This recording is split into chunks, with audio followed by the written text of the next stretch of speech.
আসসালামু আলাইকুম। যারা কেরালাতে আসো নাই তারা এই ভিডিওটা জরুর দেখবা। এই দেখো একটা ছোট্ট কালি, এটাই আমি হাতে উঠাইতে পারতেছি না।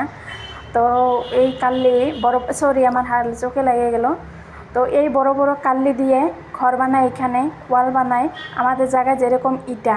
এইটা একটা ছোট্ট, তাই আমি উঠাইতে পারতেছি না। এর থেকে বড় বড় হয় 30-35 কেজি ওজনের চারকোনিয়া হয়।